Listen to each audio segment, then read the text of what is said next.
Et top investissement ou exit chez Seventure, alors c'est par exemple Talentsoft qui est finalement un des exits français les plus gros niveau cash. Bonjour, moi c'est Guillaume Echon-Maison, je suis investisseur au sein de Seventure Partners dans le département tech et digital. On investit en fintech, retail tech et sécurité. Donc Seventure Partners, c'est une société de gestion, un VC français qui s'est structuré en 97, donc un des pionniers en France et en Europe, sur le tandem assez classique du sciences de la vie et le tech et digital. Depuis, on a lancé des verticales autour de la sport tech, qui était un domaine un peu novateur en 2019 quand on s'est lancé là-dessus. Maintenant, le marché a suivi et il y a eu de belles choses faites là-dessus. Et on a également lancé en 2022 un autre fonds, un peu plus tourné vers les sujets environnementaux, avec un fonds article 9 qui est sur la thématique Blue Economy. Donc là, on peut penser rapidement à tout ce qui touche au traitement de l'eau, à la préservation de faune et flore océanique, transformation d'algues en nouvelles ressources, etc. Donc voilà un peu les thématiques dans lesquelles on opère. Un peu plus d'1 milliard d'euros sous gestion.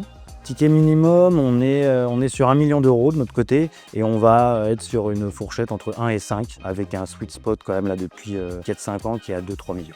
Alors les métriques clés ou le positionnement un peu phare ou sweet spot qu'on a, des sociétés qu'on recherche finalement chez nous en tech et digital, c'est des sociétés qui ont un petit recul commercial avec une base client un peu installée dans lequel on peut vraiment pouvoir analyser ça et se dire il y a eu une première étape, il y a des fondations et maintenant on va pouvoir accélérer ce business, cette aventure avec les premières personnes clés qui se sont mis à la tâche. Le sweet spot classique pour la série A chez nous, on va dire, c'est une boîte qui a atteint ou approche son million d'euros de chiffre d'affaires ou d'ARR dans des business récurrents SaaS. Et parfois, on arrive même sur des sociétés qui sont un peu plus matures, qui ont déjà prouvé certaines choses, qui ont peut-être passé certaines zones de turbulence, mais qui ont réussi à naviguer et trouver maintenant une vraie manière de se développer et d'adresser peut-être un nouveau marché.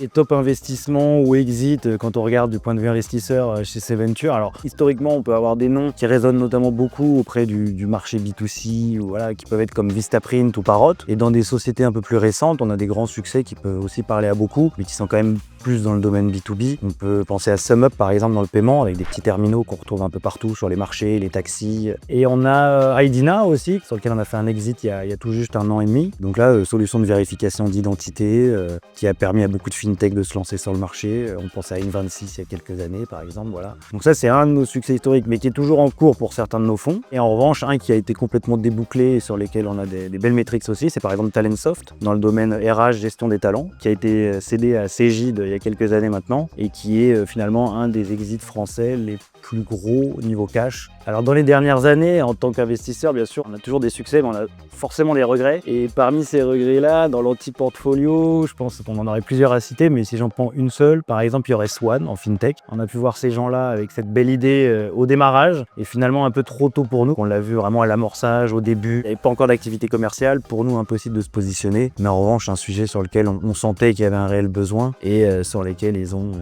montré de très belles choses ces dernières années. Donc le portrait robot, ou en tout cas les critères clés d'une boîte qu'on regarde, c'est 5 à 15 personnes dans l'entreprise, 1 à 3-4 années d'existence, un chiffre qui va s'approcher du million d'euros de chiffre d'affaires ou d'ARR. Et après, c'est vraiment le go-to-market qui a commencé à être prouvé et sur lequel on va pouvoir accélérer le business via la levée.